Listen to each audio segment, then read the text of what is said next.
네, 오늘 함께 나누실 말씀의 제목은 교회의 권세라는 제목으로 함께 말씀 나누겠습니다. 이게 실제로 실렸던 역사적 자료가 있는 사건인데요. 1899년 3월 1일에 대한 그리스도 회보에 한 기사가 실렸습니다. 기사 내용은 이렇습니다. 어떤 한 양반이 벼슬을 하려고 이 세도가의 사랑방을 드나들었어요. 그러니까 말하자면 이제 로비를 한 거죠. 그런데 그렇게 로비를 한 끝에 평안도의 한 고을에 군수 자리를 약속받았습니다. 그런데 여러분, 로비를 공짜로 했겠습니까? 아니죠. 엄청난 뇌물을 주고 이제 많은 손해를 받겠죠. 그러니까 이 부임 전에 누가 부자고 누가 어떤 약점이 있는지 본전을 뽑기 위해서 시장 조사를 한 거예요. 누구한테 돈을 뜯어야 될지 본 거죠. 그런데 그 정보에 따르면 이 마을에서는 돈을 모을 수가 없다는 거예요. 이유가 뭐냐면 이 고을에 야소교 신자가 많다는 겁니다. 당시 조선의 인구가 1300만이었고 그리스도인은 1만 명에서 2만 명에 불과했어요. 그런데 이 평안도에 특히 믿는 사람이 몰려 있었다는 겁니다. 그런데 이 그리스도인들이 탐관오리에게 뇌물을 주거나 청탁을 하는 일이 없었다라는 거예요. 그래서 결국 이 양반이 다시 세도가를 찾아가서 한 말이 뭐냐면, 야소교 신자가 없는 마을의 군수로 나를 보내달라고. 여기서는 도저히 돈을 모을 수가 없다고 그렇게 청을 넣었다고 합니다. 여러분, 바로 이거죠. 정말 이 나라에 처음에 기독교가 들어왔을 때 몇 명 안 모이는 교회였어요. 여러분, 정말 물리적인 힘이 없었습니다. 우리가 어떤 목소리를 낼 수도 없었고 우리가 돈이 없었어요. 그러나 당시 권세는, 물리력은 없었지만 우리가 권세가 있었습니다. 죄가 최소한 교회를 이기지 못했어요. 그런데 지금은 기독교의 인구가 1000만에 육박합니다. 그래서 만약에 어떤 정치인들도 교회가 한번 불편하게 기침을 하면 다 두려워 떱니다. 우리가 정치력이 생겼어요. 그렇지만 지금 교회의 현실이 뭡니까? 교회 안에서도 마음대로 이혼하고 간음하고 뇌물 주고 교통질서를 어기면서 살기 때문에 교회가 권세가 없습니다. 오늘날 한국 사회의 현실은 죄가 교회보다 강해요. 교회가 죄를 못 이깁니다. 치리를 못해요. 여러분, 이유가 뭐냐면 이게 다 어린아이처럼 말씀을 듣지 않기 때문입니다. 여러분, 오늘 우리에게 완력이 아니라 교회가 권세가 없는 것은, 사람들이 교회를 존경하지 않아요. 교회를 두려워하지 않고 교회에 고개를 숙이지도 않아요. 이것은 다 교회의 책임입니다. 그래도 저는 이 땅에 사람 살릴 곳은 교회밖에는 없다라고 생각을 합니다.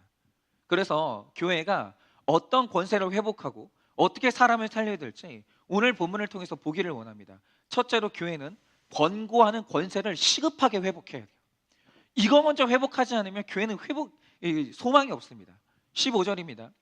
내 형제가 죄를 범하거든 가서 너와 그 사람만 상대하여 권고하라. 만일 들으면 내가 내 형제를 얻은 것이요. 여러분, 지난주에 말씀드린 게 뭐냐면, 천국에서 큰 자는 어린아이 같은 자이고 잃은 양을 찾는 사람이라고 했습니다. 그런데 잃어버린 양, 죄에 뺏겨버린 양을 찾기 위해서 제일 먼저 해야 될 게 뭐냐면 권고로 구해내야 된다는 거죠. 여러분들도 여러분의 삶 가운데서 저의 권고, 그리고 우리 지체들의 권고를 잘 받기를 바라요. 그러면 여러분, 이 권고는 무엇이며 이거 어떻게 해야 되는 겁니까? 첫째로, 권고는 가장 첫 단계로 1대1로 하라고 하십니다. 여러분, 그러면 어떤 죄를 지었을 때 권고해야 될까요? 칼빈은 여러 사람들에게 공개적으로 알려졌지만 회개하지 않는 죄에 대해서 권고하라고 강력하게 말합니다. 예를 들어 보겠습니다. 예전에 이제 기사에 난 것을 보니까 이제 어떤 일이 일어났냐면, 3살 난 딸과 1살 난 아들을 위탁 부모한테 맡긴 거예요. 그런데 어느 날 이 위탁 부모가 얘들을 이렇게 가만히 보다 보니까 아이들끼리 너무 이상한 장난을 하는 거예요. 그래서 상담을 해보니까 알고 보니까 실상이 뭐냐, 친아버지가 3살짜리 딸을 성폭행한 거예요, 그동안. 그런데 아이들은 그것이 놀이인 줄 알고 자기들끼리 아버지가 했던 그 성적인 폭행을 장난으로 한 거죠. 근데 이 사실이 다 드러난 거예요. 여러분, 이런 일들이 각 가정 가운데서 굉장히 많습니다. 그러니까 오히려 식구 간에 일어난 성적인 범죄일수록 오히려 꽁꽁 덮어버리는 거예요. 세상에 잘 드러나지 않아요. 그런데 이게 만천하에 드러났다는 거죠. 여기서 이 아버지가 교회를 다닌다고 했을 때, 여러분, 이 사실이 공개적으로 드러났음에도 죄라고 생각하지 않고 회개할 수가 있어요. 얼마든지 그럴 수 있습니다. 그러면 교회가 이걸 어떻게 처리해야 될까요? 이건 여러분, 이런 문제는요, 다 큰 자식이 저지른 범죄잖아요. 이거는 부모라고 해도 건드리기가 쉽지가 않은 상황이에요. 그런데 교회의 사명이 뭐냐? 그 영혼의 구원을 위해서 가서 권고하라는 거예요. 모른 척하지 말라는 거예요. 그러니까 죄를 다루는 가장 첫 단계는 뭐냐? 많은 사람들한테 퍼뜨리지 말고, 야, 저 사람이 저 집에서 저런 짓 했대. 첫 단계는 그게 아니에요. 가장 첫 단계는 뭐냐면 1대1로 조용히 가서 유죄를 말해주라는 거예요. 그게 죄라는 것을 말해주라는 거죠. 여러분, 상담의 기본은 자기 죄를 보게 하는 것이고, 그럴 때 문제가 빨리 해결이 됩니다. 상대가 죄를 인정하기만 하면. 여러분, 죄인 줄 알면서도 사랑이라는 미명하에 뉘우치고 돌아오기만 기다려서는 안 되는 거예요. 그러니까 저도 청소년 사역할 때 이런 일이 있었는데, 특별히 한 집에 남자 형제, 그러니까 남매 있죠. 남자와 어린아이들이 같이 살고, 그러니까 여자아이가 같이 살고 있으면 자기들도 모르는 때 호기심에 이런 일들이 일어납니다. 그런데 부모님들이 이때 가장 크게 저지르는 실수가 뭐냐면, 이게 덮어버리는 거예요. 나중에 제대로 잘 크겠지, 교육을 받겠지 라고 하면서 말도 안 하고 가만히 덮어버리는 거예요. 여러분, 그러나 이거는 권고해야 됩니다. 권고하는 것은 노출시켜서 빛으로 나아가게 만드는 거예요. 이게 잘못됐으니 가야 될 길이 어딘지 대안을 제시해 주는 거죠. 그러나 이 권고할 때 우리의 연약함이 뭐냐면, 나는 사랑해서 한다라고 하면서도 감정 조절이 안 되는 거예요. 그게 문제예요. 그러면서 혈기 내고 정죄하는 일이 많다라는 거예요. 예를 들어서 어떤 남편이 뭐 술을 먹고 아내를 때렸다고 하죠. 우리가 그에게 가서 권고를 해야 되는데, 문제는 뭐냐면 권고하면서 우리가 화를 낸다는 거예요. 어떻게 남자가 돼가지고 자기 아내를 때리냐고, 어떻게 그런 짓을 할 수 있냐고. 그러니까 나도 모르게 비난하게 되는 거예요. 그러니까 권고할 때 가장 큰 위험성이 뭐냐? 처음에는 권고하려고 갔는데 가다 말이 안 통하다 보면 화가 나고 혈기를 내게 되는 거예요. 여러분, 그래서 우리가 반드시 가서 권고해야 됩니다. 권고해야 되는데 하기 전에 뭐 해야 되냐? 적극적으로 가되 99번 생각해야 돼요. 그리고 기도하고 사랑할 작정으로 가야 돼요. 이 사람이 어떤 말을 해도, 어떤 뻔뻔한 말을 해도 그거 다 품을 요량으로 가야 돼요. 쉽게 가면 안 됩니다. 그러니까 내가 준비가 안 되면 권고도 하지 말아야 돼요, 사실은. 그러니까 이 권고가 교회의 사명이 되면 사실 일단 권고하는 사람부터 이 양육이 되는 거죠. 어쨌든 우리가 이런 작정 없이 그냥 가게 되면 교회가 비판 일색으로 물들게 되는 겁니다.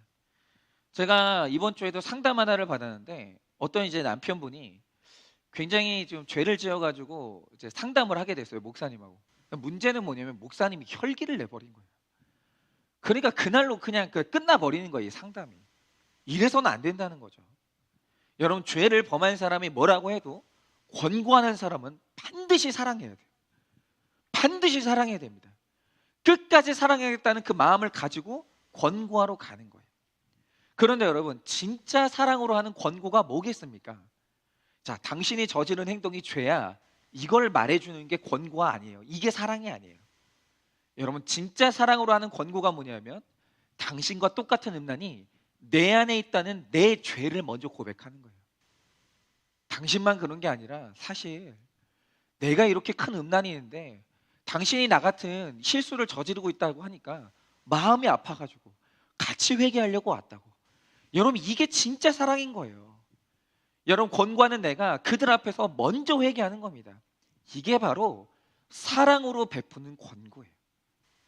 여러분, 천하보다 귀한 구원을 얻는 것이 성도의 목적이기 때문에 권고할 때는 내 죄를 먼저 고백하면서 사랑해야 되고, 사랑하면 지혜가 생기는 거예요. 여러분, 내 죄를 먼저 말하는 사람이 혈기 절대 못 냅니다. 여러분, 형제를 얻으리라 라는 15절의 표현은 그의 진실한 고백을 받아낸다는 의미예요. 사랑으로 권고를 잘하면 우리가 그에게서 회개를 받아내는 거예요. 내가 먼저 내 죄를 고백해서 상대방으로부터, 그렇습니다, 저 진짜 그게 죄인지 몰랐습니다, 딸을 성폭행하고 감추면 될 줄 알았습니다, 이 고백을 받아낸다면 여러분, 이거보다 기쁜 일이 어디 있겠어요? 죄가 죄인 줄 모르는 것이 가장 큰 문제인데, 사랑으로 권면했을 때 죄를 인정하는 고백을 받아낸다면 형제를 얻어서 구원으로 인도한 겁니다. 그래서 우리가 반드시 죄는 모른 척하는 것이 아니라 권고하는데, 권고하되 사랑으로 권고해야 돼요. 여러분, 만약에 1대1로 저를 만나서 권고를 받으실 때 그 말을 받아들이지 않는 사람들은 저를 비판하고 욕하겠죠. 앞으로도 저는 권고할 겁니다. 그런데 그래도 돌아올 그 한 사람 때문에 저는 천하보다 귀한 그 한 영혼을 얻기 위해서 욕먹어도 권고를 할 수밖에 없습니다. 우리 교회는요, 사랑으로 하는 권고가 반드시 있어야 돼요. 죄를 덮는 교회, 그런 교회는 있으나 마나한 거예요. 있어서 뭐 할 거예요? 죄를 이기지도 못하는 교회가. 여러분, 사랑이 회복돼야 되고 권고하는 말씀이 회복이 돼야 돼요. 그래서 사랑으로 한 사람을 일으켜 세우는 권고하는 교회가 되어야 됩니다. 그러면 권고할 때 둘째는 뭐냐? 그래도 듣지 않거든 두세 증인을 세우라는 거예요. 16절입니다. 만일 듣지 않거든 한두 사람을 데리고 가서 두세 증인의 입으로 말마다 확증하게 하라. 근데 이 두세 증인이 뭐냐? 이게 바로 소그룹이에요. 혼자서는 안 될 때가 있는 거예요. 그러니까 제가 이제 어떤 말씀을 드리면, 예를 들어서 주식 그렇게 하는 거 그거 죄입니다, 문제입니다 라고 얘기할 때 한 사람 말만 들어서는 이게 신뢰가 안 될 때가 있어요. 그런데 우리 제 소그룹에 있는 사람이 저 사람뿐만 아니라 이 사람도 똑같이 말한단 말이죠. 그러면 어떻게 되냐면 설득력을 얻게 되는 거예요. 그러니까 이 사람이 변화될 수 있도록 한 사람으로 안 되면 두세 사람으로 도와주는 거죠. 이거는 때로 달려들어가지고 이 사람을 밟는 게 아니에요. 한 사람이 안 되면 두세 사람이 같이 설득하라는 거예요. 여러분, 확증은 증명할 때 참고가 될 증거를 제시하는 것입니다. 그런데 제일 확실한 증거는 나 혼자가 아니라 여러 사람이 똑같은 말을 해주는 거거든요. 여러분, 아무리 안타깝게 권고해도 흘려듣고 무관심하고 대수롭지 않게 여기는 사람이 있어요. 목사님이 몰라서 그러는 거라고 이렇게 말하는 분들이 있어요. 그래서 죄에 속해 있을수록 공동체에서는 이방인이 됩니다. 불법을 행하고 방탕하게 사는 사람일수록 저절로 고립돼요. 그리고 방관적인 태도를 취하면서 죄를 합리화합니다. 그러니까 이 그러니까 끊어지지 않는 죄가 있는 분들일수록 교회를 다녀도 대예배만 드려요. 속으로 안 들어갑니다. 계속 고립되는 거죠. 여러분, 조선의 이 야소교 신자들처럼 하나님의 원리로 적용해야 되는데 바람을 피우면서도 여자가 불쌍해서 못 버린다라고 하면서 소위 내가 복음적인 태도를 취하는 분들이 되게 많아요. 그래도 이런 분들이 교회는 출석을 합니다. 자신의 연약함이 안타까워서 무릎 꿇고 예배드리는 게 아니라 말씀이 들리지 않고 죄에 매이니까 본질을 빗나가서 교회를 비판하는 거예요. 교회가 앞뒤가 꽉 막혔다고, 말이 안 통한다고, 당신들이 뭘 아냐고, 교회가 율법적이 됐다고 이러면서 죄를 지은 사람이 오히려 교회를 판단하는 거예요. 그리고 나서 자꾸 거짓말을 하는 거죠. 제가 7년을 속아 산 남편의 기사를 본 적이 있습니다. 이 남편이 어떤 분이냐면 나이 36에 명문대학을 졸업해서 직업이 교사였는데 처녀라고 하는 45의 여인과 결혼했어요. 그러니까 9살 차이 나는 9살이 많은 여인과 결혼을 한 거죠. 뭐 이런 결혼할 수 있다고 생각합니다. 그런데 7년을 살았는데 알고 보니까 7년 만에 드러난 사실이 뭐냐? 이 부인이 초등학교 학력에 2번 이혼했고 30살 날 아들이 있고 2딸이 있다는 것을 뒤늦게 알게 된 거예요. 7년 동안 속아 산 거죠. 그런데 이건 호적을 떼보면 금방 알 수 있는데 속은 이유가 뭐냐면 부인이 동생 이름을 쓰고 결혼한 거예요. 그러니까 호적 보여달라고 할 때마다 동생 호적을 보여준 거죠. 거기다가 부인의 오빠가 명문대 학장이니까 세상에 이런 집안 사람들이 뭐 거짓말 하겠나 싶어가지고 의심조차 하지 않았다는 거예요. 여러분, 학벌은 진리 아닙니다. 교양이 진리가 아니에요. 여러분, 학벌이 있으면 뭐합니까? 그 집안이 한통속이 돼가지고 이 남편을 속인 거예요. 여러분, 도덕과 윤리 좋아하지 마십시오. 그거 내 이득 앞에서는 아무것도 아니에요. 도덕과 윤리, 학벌이 믿음을 넘어서지 못합니다. 믿음이 최고인 거예요. 그래서 이 부부가 결국에는 속였다 아니다 하면서 소송까지 가는 지경이 됐습니다. 그래서 어떻게 됐냐, 결국 두세 증인으로 확증케 되어가지고 여동생 이름으로 된 청첩장 등을 제시했어요. 그러니까 여러분, 이 여인이 결혼 생활 7년 동안 얼마나 많은 거짓말을 했겠어요. 자녀들이 연락 오겠죠. 여러분 그럴 때마다 얼마나 가슴 졸이면서 거짓말을 했겠어요. 여러분 요한계시록에도 거짓말을 최고의 죄로 치고 있는데 이 거짓말이 하나님의 정반대편에 있음을 알아야 돼요. 사건마다 주님이시라면 어떻게 하셨을까 물어야 되는데 내 뜻대로 대충 대답하고 자존심 때문에 의인인 척하면서 거짓말하는 것도 다 거짓말이에요. 여러분 신앙이 성숙해질수록 선의의 거짓말도 안 해야 되는 거예요. 그러니까 우리가 제일 유혹받는 게 선의의 거짓말이거든요. 그러니까 뭐 우리 부모님이 예를 들어서 말기 암에 걸렸어요. 그런데 이 부모님에게 사실대로 말해야 되나 아니면 선의의 거짓말을 해야 되나 굉장히 우리가 좀 힘들죠. 그런데 이게 옳고 그름은 아니지만 그러나 우리의 믿음과 거룩의 수준이 높아져 갈수록 실력이 쌓이면 최대한 선의의 거짓말도 안 해야 돼요. 최대한. 그러나 1대1로 권고해도 두세 증인을 세워도 사람이 왜곡되어 있으면 이런 명백한 거짓말을 하고 살아도 안 받아들여요. 당신이 내 사정을 아냐? 난 이거 거짓말 하려고 한 게 아니었다. 내가 분명히 사인을 줬다. 이런 식으로 오히려 적반하장하는 거예요. 목장에서도 서로 권고할 수 있습니다. 여러분 제자들은 자기가 죄의 유혹을 받는 것을 철저하게 조심해야 되지만 다른 제자의 죄를 방관해서도 안 되는 거예요. 그래서 사람이 내가 내 죄를 기만할 수 있기 때문에 반드시 공동체가 있어요. 1대1로 안 되는 사람이 있어요. 설득이 안 되는 사람이. 여러분 그래서 우리가 내가 그런 지경에 빠질 수 있기 때문에 우리가 반드시 공동체가 있어야 되는 거예요. 서로가 감시자가 되어서 깨어 있어야 되는 겁니다. 딱 붙어 있어야 되는 거예요. 아무리 욕을 먹어도 공동체에는 붙어 있어야 되는 거예요. 여러분 이제 우리 교회는 다른 프로그램 없습니다. 저도 지금 이 교회 프로그램 저희는 심플하고 깊게 가는 거예요. 다른 프로그램 없이 양육과 훈련에 집중하는 교회가 됐는데 특별히 이제 1대1 양육이 있는데 이름이 1대1 양육이지만 제가 양육을 해보니까 양육자와 동반자가 1대1로 한 것보다 1대2, 1대3이 훨씬 더 효과적이에요. 그러니까 예를 들면 이런 거죠. 그러니까 어떤 사람이 안 들을 때가 있어요. 안 들을 때가. 그런데 이 안 듣는 게 저는 목사님 제가 목사님 말씀을 안 듣는 게 아니라 저는 그냥 제 주관이 뚜렷한 거예요. 설득이 안 돼요. 근데 내 옆에 말을 안 듣는 한 사람이 더 있잖아요. 그 사람을 보면서 내 모습을 보게 되는 거야. 내가 저 모습이구나. 내가 확신이 아니라 고집이 있는 거였구나. 두세 사람이 함께 있으면 서로가 서로의 모습을 보게 되는 거예요. 그래서 저는 1대1로 하는 것보다 1대2, 1대3이 훨씬 더 낫다는 생각이 듭니다. 내가 깨달아지지 않을 때 다른 사람이 대신 깨닫는 것으로 또 은혜도 받을 수 있는 거예요. 그리고 또 그 반대가 될 수 있죠. 내 깨달음으로 옆에 있는 사람이 또 은혜를 받을 수도 있는 거예요. 도전받고.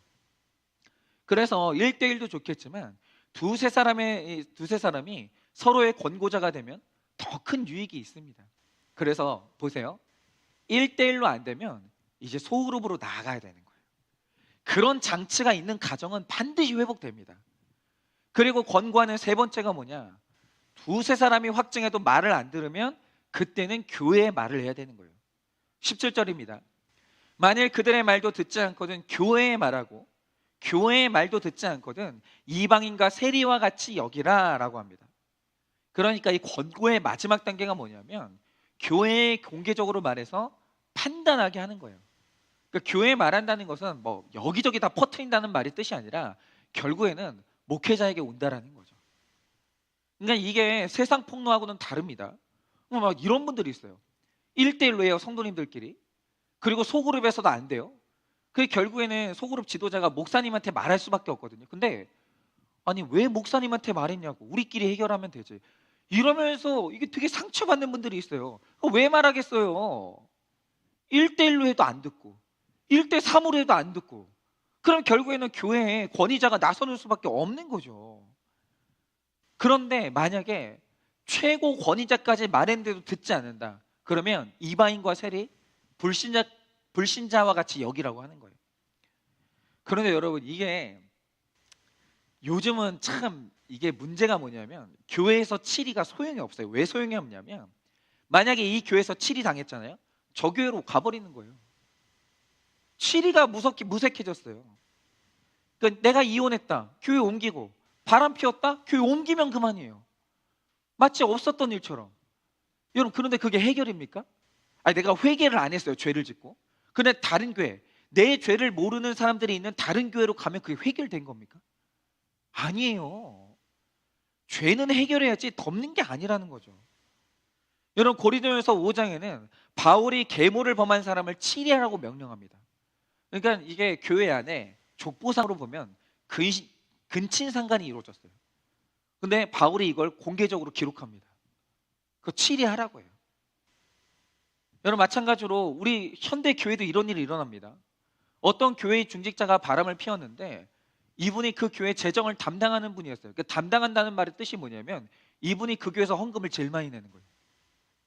만약에 이분이 11조를 안 한다, 교회를 떠난다, 교회가 휘청하는 거예요. 그러니까 어떤 일이 일어나냐, 그 부인이 이 문제를 해결하기 위해서 목사님께 이야기를 했더니 목사님이 오히려 그 부인을 이상한 사람으로 몰았다라는 거예요. 아니, 당신이 의부증 있는 거 아니냐, 아니 그렇게 매번 그렇게 넘어가지도 못하고 의심해가지고 뭐가 되겠냐, 이런 식으로 나오더라는 거죠. 여러분, 지금 숱한 통계 자료들이 한국 사회에 만연한 외도의 문제를 수치로 보여주고 있어요. 그러니까 뭐 어떤 드라마를 보니까 제일 많이 외도가 벌어지는 곳이 직장이에요. 그러니까 가정의 와이프가 따로 있고 직장의 와이프가 따로 있는 거예요. 뭐 남편도 마찬가지고. 제일 많이 이게 외도가 벌어지는 것이 직장이고, 직장에서 외도하는 사람이 바퀴벌레보다 많대요. 요즘은 뭐 그런 상황입니다. 이게 수치로 보여주고 있거든요. 그런데 교회에 외도의 문제에서 자유하지 않은 사람이 왜 없겠습니까? 부적절한 감정의 어떤 교류, 만남을 가지고 있는 사람들이 왜 없겠어요? 교회 안에 있겠죠. 여러분, 우리 교회에도 지금 이 문제로부터 자유롭지 않은 분들이 있을 수도 있어요. 그런데 초기 한국 교회는 엄격한 치리 규율이 있었습니다. 혼전에 임신했다, 치리 받았고, 교회법에 의거해서 근신하기도 했습니다. 그런데 요즘에는 이게 우스워졌어요, 교회의 권세가. 여러분, 복종하지 않는 것은 알곡이 아니라 갈아주고 교회를 파괴하는 세력인데, 교회가 권세를 가지고 성도들한테 권고를 못하고 있는 거예요. 여러분, 왜 그렇게 됐습니까? 권고는 가장 처음에 1대1로 하고, 그 다음에 소그룹에서 1대2, 1대3으로 한 다음에 교회 차원에서 해야 되거든요. 이게 그 체계를 이런 식으로 타고 올라와야 되는 거예요. 1대1로 하고 1대2로 하고 그 다음에 이제 목회자한테 올라와야 되는데, 문제는 뭐냐면 사람들이 오픈을 안 하는 거예요. 아니, 1대1로 권고를 하려면 오픈이 돼야 될 거 아니에요. 근데 오픈을 안 해요. 각 가정에서 어떤 문제가 있으면 다 숨겨버리는 거예요. 아예 교회가 이것을 다룰 수 있는 기회조차도 없는 거예요. 오픈하는 문화가 없기 때문에. 그러니까 저한테 자꾸 왜 오픈해야 되냐 묻지 마세요. 오픈 안 하고 어떻게 죄를 치리해요? 말이 됩니까 이게? 그래서 교회 간에 요즘에 관계가 어떤 관계냐면 굉장히 캐주얼해요. 오면은 안녕하세요, 인사하는 단계가 처음이에요. 그 다음에 조금 지나면 어디 채소가 좋대요, 어디 물건 좋대요, 애들 학원이 어디가 좋대요. 서로 교회 안에서 정보 전달하는 단계로 가는 거예요. 그러다가 친해지고 관계가 깊어지면 그때서 속에서 이제 터져 나오는 거죠. 아무개 엄마, 내가 요새 이런 문제로 속이 상한다고. 남편이 이런 죄를 지었고 애가 이런 행동을 한다고. 그러면서 마음속 이야기를 하는 절정의 단계가 되는 거예요. 그런데 제가 살고 있는 동네 이웃 중에서 한 동네 안에서도 이런 절정의 대화까지 나누는 관계가 없어요. 없어. 여러분, 자기 오픈이 이렇게 어려운 거예요. 오픈이 안 되고 이게 전혀 서로 죄가 다뤄지지 않으니까 결국에는 문제 해결이 안 돼가지고 자살로 가는 비율이 얼마나 높은지 모릅니다. 여러분, 저는 한일교회에서 목회하면서 이 교회의 이제 나눔이 절정의 나눔을 하는 이 단계까지 가려고 굉장히 노력을 하는 거예요. 그런데 이게 조금씩 되는 것 같아요. 이제 교회 안에서 이 간증하시는 분들이 수고를 너무 많이 해주셔가지고 이제 교회 안에서 내가 이제 내 가정의 은밀한 얘기를 한일교회에선 좀 해도 되겠다, 이런 절정의 대화를 할 수 있는 준비가 되고 있는 것 같아요. 누가 오픈하라고 윽박지르지 않았는데도 이제 우리 속마음을 털어놓는 게 조금씩 되는 거예요. 우리가 진솔해지고 있어요.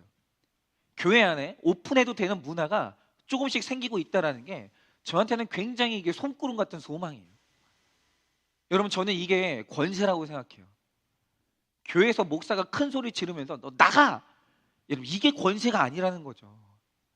여러분, 우리가 그 동화책에서 봤듯이 한 사람의 옷을 벗기는 게 여러분 바람과 태풍을 불어가지고 옷을 벗기는 게 아니라 따뜻한 햇살로 자발적으로 옷을 벗게 만드는 거거든요. 교회가 이래야 돼요. 교회는 성도님들한테 믿음을 줘야 됩니다. 내가 다 벗고 오픈을 해도 우리 교회는 절대로 나를 비난하지 않아. 우리 교회가 나를 이해하지 못할 이상한 사람으로 몰지 않아. 나를 적극적으로 도와주고 품어줄 거야. 내 이야기를 하면 이게 사람들 사이에서 가십거리가 되지 않을 거야. 이런 믿음이 교회 안에 있어야 되는 거예요. 그런데 여러분, 누가 그렇게 마음을 열게끔 하겠습니까? 오픈하라고 수없이 권고해도 이방인과 세리처럼 전혀 말을 듣지 않은 분들이 있어요. 사실 우리 교회에도 그게 어려운 분들이 있겠죠. 그러나 분명히 아셔야 되는 사실이 뭐냐면 건강한 권고가 있는 공동체에서 권고의 말씀을 듣고 사소한 것부터 잘 적용하는 우리의 믿음이 반드시 되어야 된다는 거예요. 여러분, 제가 분명히 말씀드리지만 우리 장로님도 얼마 전에 여기 나와서 고백을 하셨지만 내 자녀의 문제는 내가 치리 못하는 영역이 있어요. 여러분, 제 아내를 제가 가리킬 수 있을 것 같습니까? 가족이기 때문에 안 되는 일이 있는 거예요. 그래서 우리가 서로 도와줘야 돼. 공동체가 도와줘야 될 영역이 있어요. 여러분, 제가 제 딸이 어느 정도 잘하잖아요. 제 딸이기 때문에 제가 양육 안 되는 부분이 생기는 거예요. 그럼 그때는 이제 우리 교회 저한테 양육받은 우리 청년들, 우리 집사님들, 권사님들이 제 딸을 후드로 패주시든가 말로 그냥 권고를 해주시든가. 이제는 여러분들이 해주셔야 돼요. 제 딸을 제가 양육 못해요. 다 우리 공동체가 해주셔야 되는 거예요. 제가 이 공동체 만들어야 돼요. 저 자신을 위해서라도. 여러분, 이렇게 권고의 말씀을 듣고 사소한 것부터 적용하는 믿음의 공동체가 반드시 돼야 되는 거예요. 그럴 때 나의 회복, 가정의 회복, 교회의 회복이 반드시 일어납니다. 여러분, 권고가 회복돼야 돼요.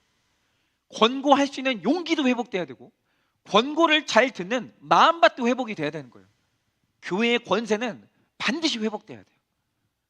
그래야 우리 교회가 살고 나라가 살 수 있는 겁니다. 적용 질문 드립니다.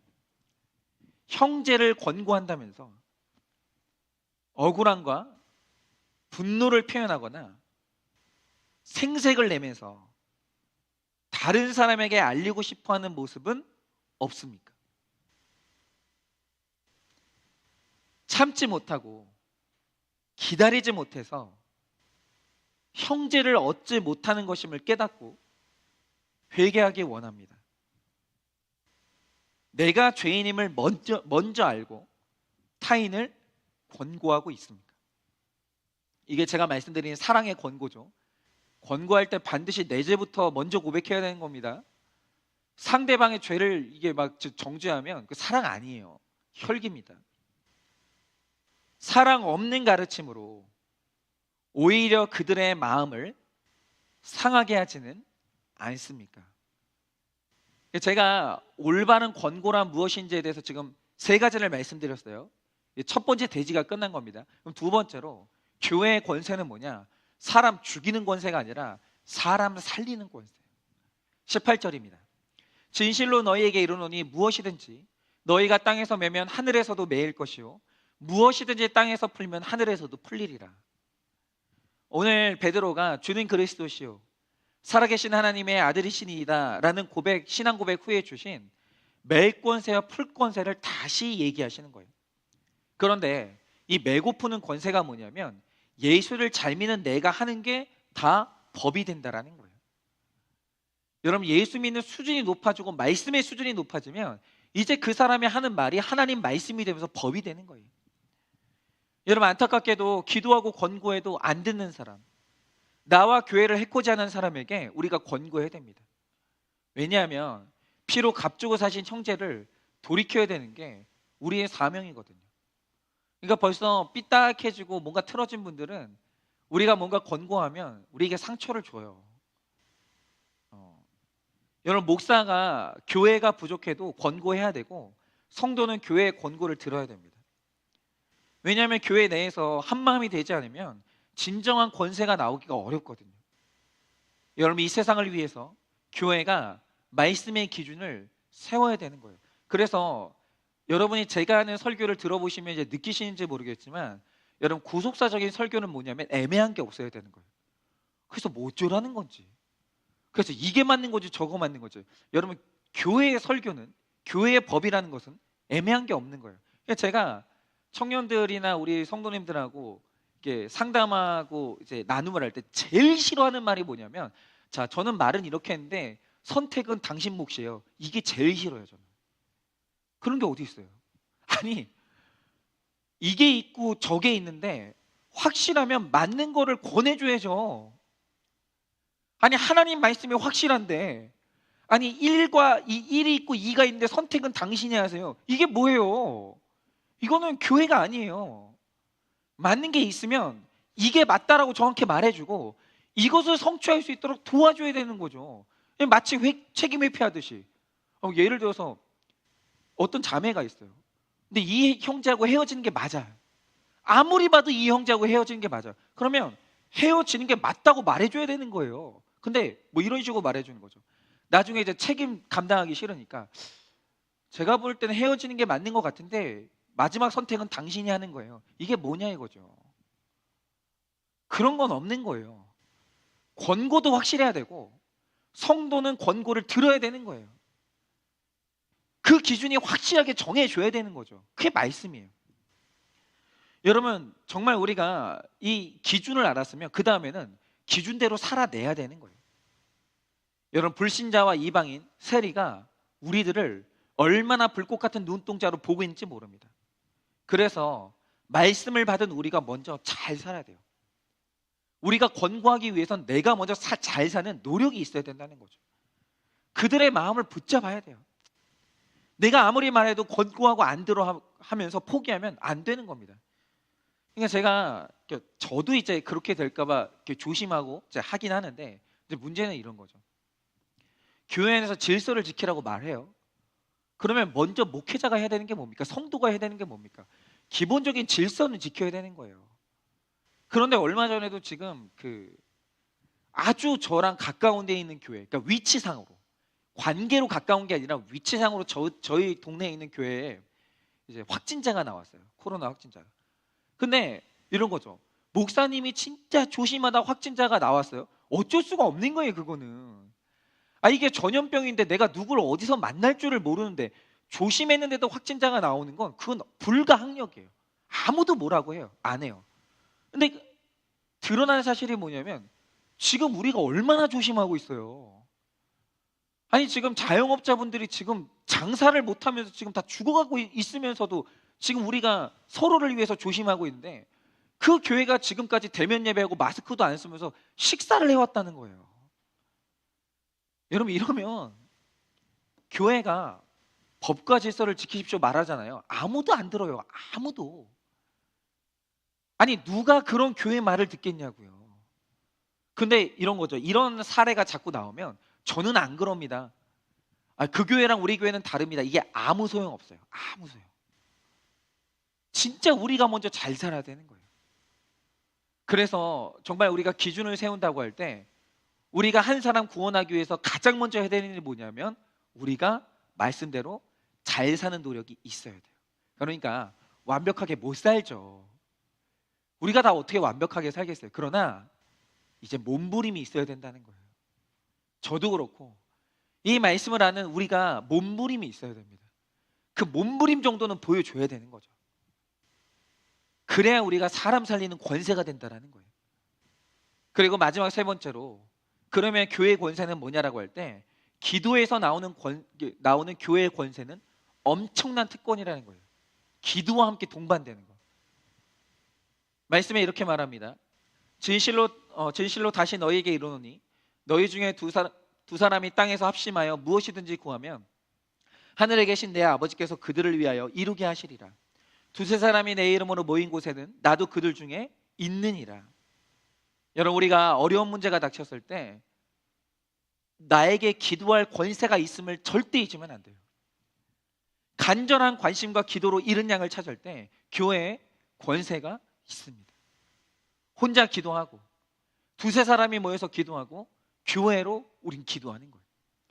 그래서 일단 교회는 혼자서 기도하지만 우리가 한 잃은 양을 찾기 위해서 소그룹으로 모였을 때 그 소그룹에 기도가 있어야 되고 다 같이 모였을 때도 반드시 기도는 있어야 되는 거예요. 그러니까 우리의 모임 중에 있어야 되는 두 가지가 뭐냐, 그 죄 고백이 있어요. 회개가 있어야 되고 기도가 있어야 되는 거예요.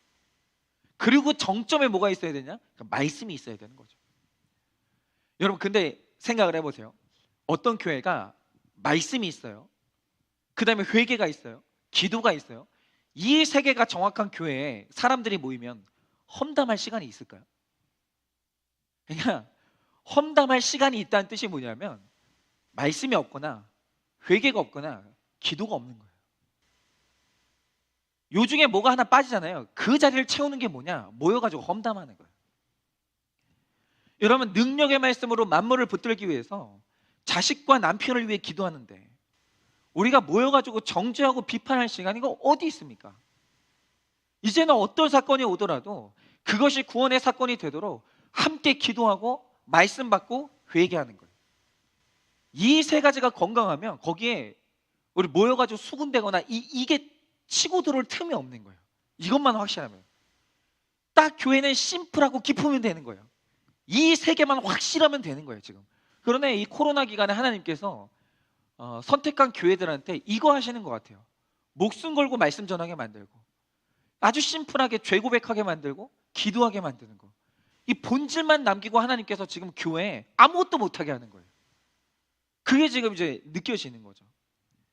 여러분 무엇보다 성도의 합심 기도가 굉장히 중요합니다.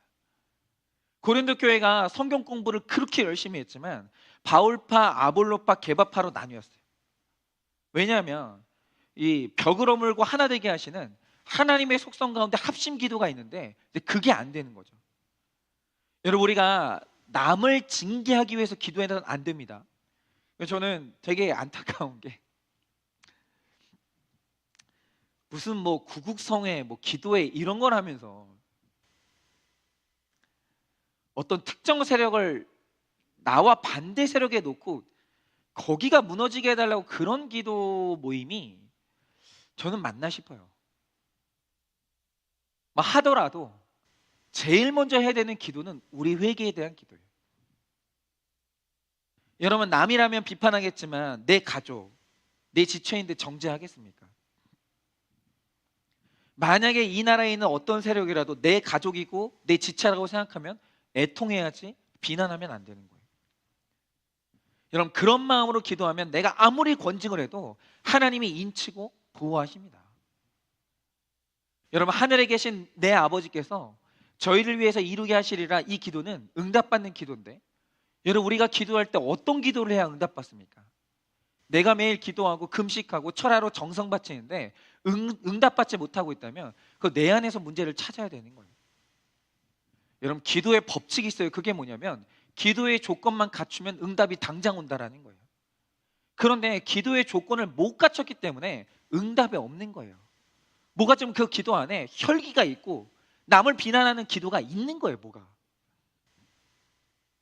여러분 언변이 좋은 기도가 아니라 합당하게 구하는 기도가 응답을 받는 거예요. 그런데 날마다 기도해도 응답받지 못하는 것은 뭐지? 회개가 안 된 게 있는 거예요. 지금 정욕이 내려놔지지 않는 게 있는 거죠. 내가 말씀이 안 들리고 욕심을 내려놓지 못했기 때문이에요. 그러니까 기도해서 뭐 하나 이거 자기 얼굴에 침 뱉는 거예요. 기도했는데도 기도가 응답이 없으면 나한테 문제가 있는 거죠. 여러분 하나님한테 문제 없습니다.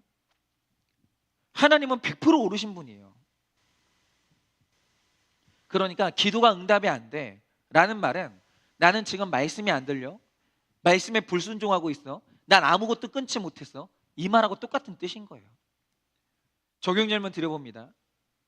내가 끊지 못하고 버리지 못하는 육신의 정욕, 안목의 정욕, 이생의 자랑은 무엇입니까? 그러니까 제가 장담하는데 육신의 정욕, 안목의 정욕, 이생의 자랑이 끊어지지 않는 사람은 기도 깊이 못해요. 안 하고 있다고 보면 돼요. 기도 깊이 하는 사람 중에 이 정욕하고 싸우지 않는 사람은 아무도 없어요. 끊지 못하는 나의 죄와 중독 때문에 나도 살아나지 못하고 다른 사람도 살리지 못하는 것을 인정합니까? 다른 사람 살리려면 내가 먼저 살아나야 돼요. 내 자신이 교회임을 인식하며 사소한 일에도 믿음의 본을 보이고 있습니까? 여러분, 땅에서 매면 하늘에서 매고 땅에서 풀면 하늘에서 풀립니다. 한 남편 집사님이 예수님이 교회를 사랑하신 것 같이 아내를 사랑하기 위해서 이분이 구체적으로 적용하고자 아내를 위한 10계명을 만드셨어요. 이분이 만드셨다고 합니다. 한번 들어보세요. 첫째, 한심하고 답답한 일을 보더라도 절망하지 말 것. 두 번째, 말을 부드럽게 할 것. 부드러운 말을 못 듣더라도 말을 부드럽게 할 걸. 그리고 세 번째로, 악하고 게으른 것이 나에게도 있으니 분노는 나에게 할 것. 네 번째로, 비판받아도 정면 충돌하지 말 것. 다섯 번째로, 부족한 것을 지적하지 말고 잘한 것만 지적할 것. 여섯 번째, 잘못된 것을 잡아주되 사랑과 부드러움과 격려로 할 것. 일곱 번째, 원수 같아도 주님을 바라보고 보복하지 말 것. 여덟 번째, 매사에 주님이라면 어떻게 하실까 생각할 것. 아홉 번째, 사소한 기분으로 시간을 망치지 말 것. 열 번째, 아내의 기도 제목과 내 기도 제목이 같아도 화내지 말 것. 그러니까 뭐 변하게 해주세요라고 할 때 똑같이 자기가 아니라 서로를 변하게 해달라고 기도해도 이런 식으로 해도 화내지 말 것. 이런 식으로 하셨어요. 그러니까 그리고 이제 이렇게 덧붙이신 거죠. 아내가 잘못해도 말로 보복하지 말고 감사해야 되겠다. 범사에 감사하며 쉬지 말고 기도하자. 현실을 무시한 기적은 나를 바보로 만들 것이다. 여러분, 이렇게 관계를 이제 지키기 위해서 부부간의 10계명을 만드셨어요.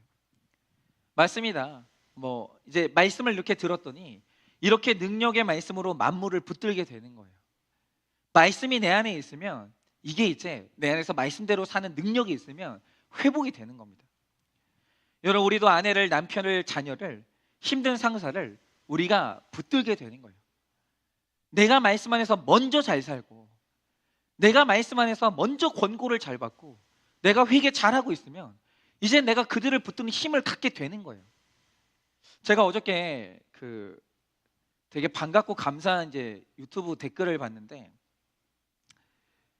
이분하고 이제 구체적으로 소통한 적은 없었는데 어저께 이제 이런 글을 저한테 남겨주셨더라고요. 뭐라고 하셨냐면, 이분이 이제 남편분인데 이런 글을 먼저 남기셨습니다. 신혼인 저희 부부가 저의 큰 잘못으로 힘든 시간을 보내던 5개월 전. 그러니까 보통 신혼 부부면 잘못은 남자가 해요. 근데 이분은 이제 이게 인정이 된 거죠.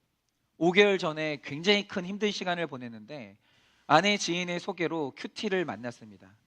그로부터 150일 뒤인 저희는 지금 몰라보게 변했습니다. 정말 너무 감사하더라고요. 너무. 말씀이 들리고 먼저 회개가 되니까 이제 우리가 모든 것을 메고 푸는 권세를 갖게 된 거예요.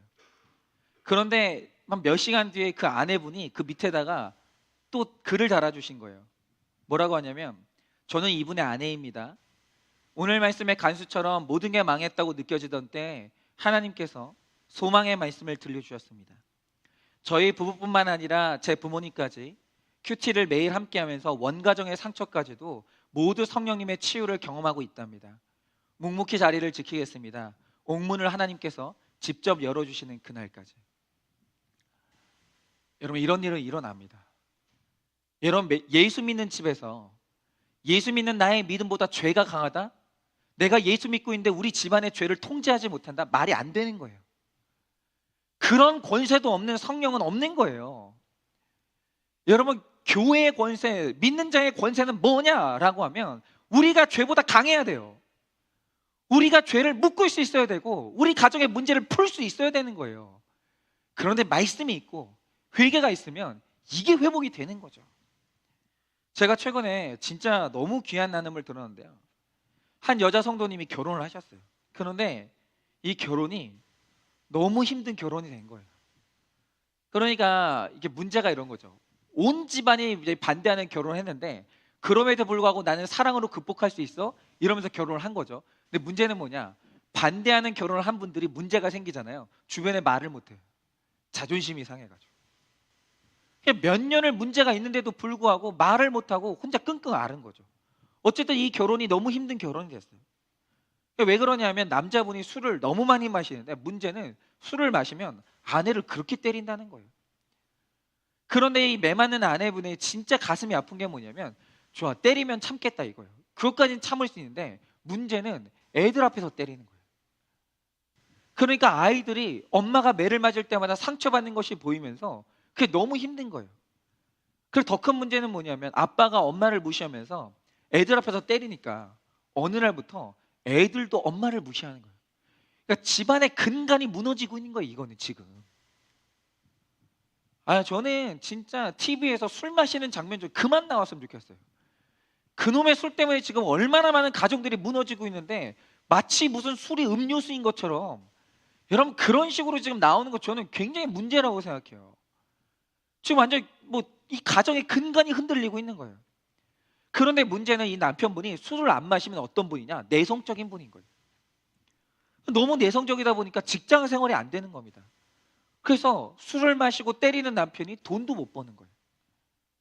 그래서 이 아내 성도님을 보면 지금 애가 셋인데 애들을 돌봐도 모자랄 이때 이 아내분이 밖에 나가서 일해서 돈 벌고 그래서 일해서 돈 벌고 집에 오면 고맙다는 소리도 못 듣고 남편이 술 마시는 날이면 매를 맞는 거예요. 그러니 여러분 이혼하고 싶은 생각이 안 들겠습니까? 만약에 저는 인간적으로 그래요. 내 딸이 이러고 살고 있다고 하면 저도 이혼하라고 할 것 같아요. 저도 당연히 들죠. 그런데 이 생활이 계속되다 보니까 어느 날 죽을 것 같더라는 거예요. 너무 힘들었는데 그러다가 어느 날 저 옛날 어릴 때 믿었던 그 예수님이 생각이 난 거예요. 그래서 이분이 죽지 않고 살려고 교회를 다시 갔어요. 근데 고난이 얼마나 센지 새벽에 눈이 떠지면서 새벽 예배를 가게 된 거예요.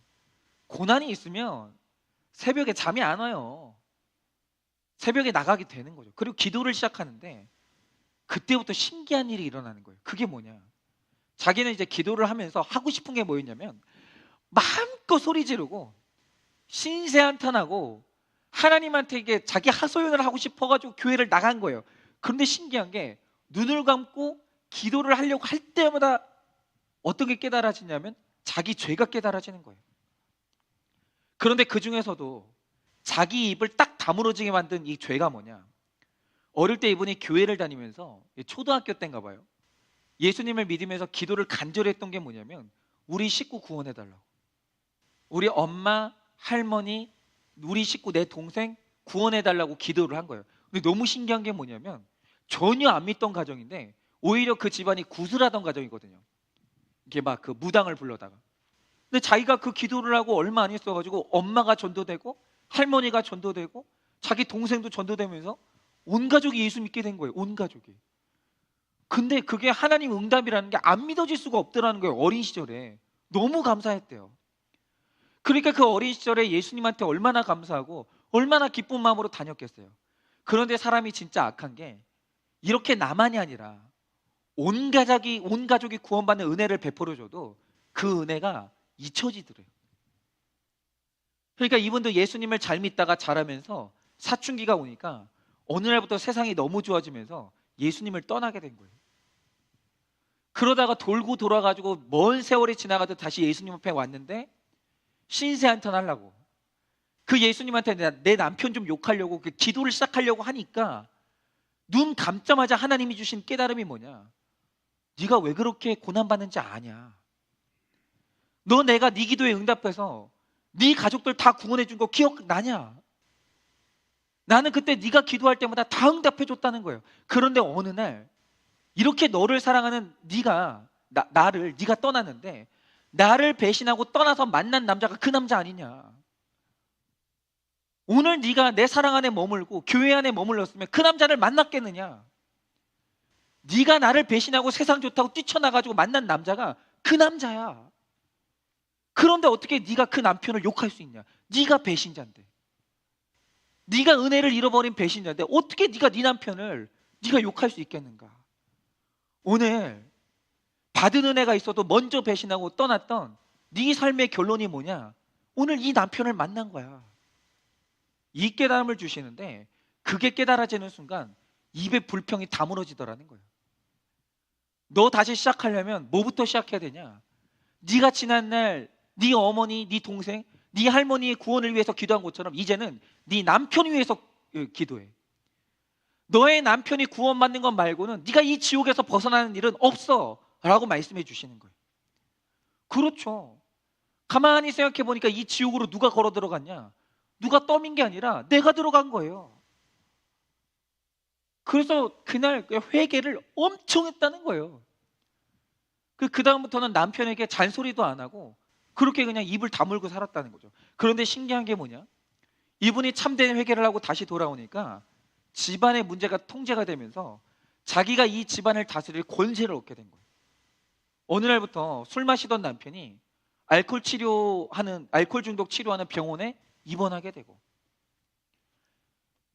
당신이 나랑 계속 살려면 교회 가야 된다고, 안 그러면 난 같이 살 수 없다고 이러니까 교회를 가겠다고 했다는 거예요. 그 지금 이 가정이 있잖아요. 순식간에 갑자기 아내가 회개한 이후로 순식간에 모든 게 막 변하면서 지금 이 가정이요, 교회를 찾고 있어요. 단일 교회를. 이렇게 죄를 회개하고 죄에 대해서 권고하게 되니까 이 가정에 소망이 생기는 거예요. 이런 게 신기한 거죠. 바로 이겁니다. 교회의 진짜 권세는 병 낫고 시험 합격하는 게 아니에요. 교회의 진짜 권세는 뭐냐? 교회가 죄를 이기는 거예요. 여러분은 여러분의 가정을 묶을 힘이 있습니까? 우리가 우리 삶에 벌어지고 있는 죄의 이 권세를 우리가 꽁꽁 묶어버릴 권세가 있습니까? 여러분, 이제는 이 능력이 우리 교회와 성도님들의 가정에 나타나야 된다는 거예요. 왜 우리가 죄를 무서워해야 됩니까? 아니, 왜 우리가 우리 가정을 무너뜨리는 죄를 숨기고 살아야 돼요? 왜 그래야 되는 거예요? 교회의 권세는 그런 게 아니라는 거죠. 아니, 뭐가 수치스럽고 뭐가 두려워가지고 우리가 사탄을 무서워합니까? 여러분, 사탄이 예수님의 이름으로 명하노니 나가라라고 하면 나갑니까? 안 그럽니다. 그걸 드러내고 싸우고 우리가 오픈해야 그것이 쫓겨나가는 거지. 여러분, 예수님이 이 귀신을 쫓아낼 때 어떻게 했습니까? 그 사람 안에 죄가 있다는 것을 교회 안에서 오픈한 거예요. 그리고 그 죄의 이름을 물어보는 거예요. 너의 이름이 뭐냐? 여러분, 이름을 묻는 행위가 뭔지 아십니까? 네 죄의 정확한 명이 뭐냐라는 거예요. 바람이냐, 음란이냐, 도둑질이냐, 뭐 횡령이냐, 뭐냐, 구체적으로 말하라는 거예요. 그런데 그렇게 해서 오픈할 때 그 안에 있는 귀신이 힘을 잃고 쫓겨나가는 거예요. 뭐가 두려워가지고 우리가 숨기고 다닙니까? 교회의 권세는 그런 게 아니에요. 교회는 실토하게 만들어야 되고 인정하게 만들어야 되고 꽁꽁 묶어서 그것을 박살을 내야 되는 거예요. 그러려면 교회에 사랑이 많아야 되고 오픈할 수 있는 공동체가 있어야 되는 거죠. 여러분, 말씀을 맺겠습니다. 교회는 죄에 대한 경각심을 가져야 됩니다. 그럴 수도 있지, 살다 보면 그럴 수도 있지, 교회에서는 그런 말 하는 게 아니에요. 여러분, 사건을 통해 훈련받는 것은 큰 권세를 주시기 위한 과정입니다. 여러분, 우리가 다 100% 죄인이에요. 이 말 뜻이 뭐냐면 교회 안에 앉아있는 모두가 100% 죄인이라는 거예요. 죄인 아닌 사람 아무도 없어요. 심지어는 좀 더 나은 죄인, 좀 더 못한 죄인, 이런 건 없어요. 주님 안에서 평등해요. 뭐가 평등한지 아십니까? 죄인이라는 사실 앞에서 여러분, 뭐 판사나 못 배운 사람이나 평등한 거예요. 다 죄인인 거예요.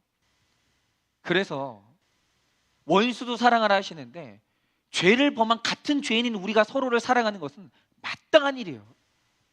한일교회 안에서는 마치 내 죄가 다른 사람 죄보다도 가벼운 것처럼 남의 죄를 비판한다? 가십거리를 여기면서 그것들 가지고 수군수군 된다? 있을 수 없는 일입니다. 죄를 권고할 때 마치 나는 높은 곳에 있는 판사처럼 자세를 고쳐앉고 앉아가지고 어떻게 그럴 수 있냐고, 똑바로 살라고, 이런 언어는 없는 거예요. 먼저 내가 내 죄를 고백하는 거예요. 내가 당신을 비난할 자격이 없는 죄인인데 나랑 똑같은 이 고통을 겪게 하지 말아야 되니까 내가 그래서 이런 말을 하는 거라고. 이렇게 겸손하게 나가는 거예요. 여러분, 교회는 권세를 가지고 형제를 사랑해야 되고 1대1로 예민하게 죄에 대해서 아파하는 마음으로 권고해야 됩니다. 그런데 1대1로 안 되면 두세 사람이 확증해서 권고했을 때 듣지 않는다고 해서 낙심하지 말아야 돼요. 주님의 뜻대로 권고하면 하나님이 책임지십니다. 교회의 질서의 가장 위에 있는 이 목사가 먼저 이 죄를 두려워하지 말아야 돼요. 저 성도님이 혹시 마음 다쳐서 떠나면 우리 교회 재정이 어려워지는데, 정말 이런 인간적인 생각에서 목사가 먼저 돌이켜야 돼요. 목사가 먼저. 여러분, 우리에게 멜 권세와 풀 권세를 주셨기 때문에 이방인과 세리와 같은 내 식구들에게 교회로서 권세를 보여줘야 됩니다. 그래서 우리 모두가 다 최고의 권세를 가지고 기도하면서 사람 살리는 교회가 되기를 원합니다. 여러분, 우리가 어디까지 사랑해야 될까요?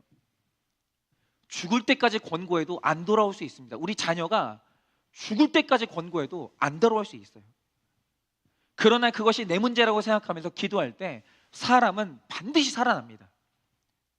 여러분, 평안도의 야소교 신자들처럼 어떤 비리도 침입하지 못하는 믿음에 적용을 했던 그들처럼 나 한 사람이 말씀으로 무장할 때 사탄이 한 길로 왔다가 7길로 도망갈 것을 믿습니다.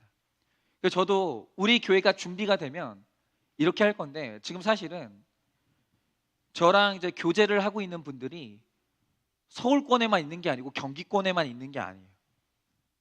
굉장히 먼 곳에 있는데 이분들이 지금 다 공동체만 있으면 살아날 분들이거든요. 그런데 우리가 준비가 안 됐으니까 제가 그 먼 거리를 뛰어넘어서 여기로 오라고 말을 못 하는 거예요, 지금.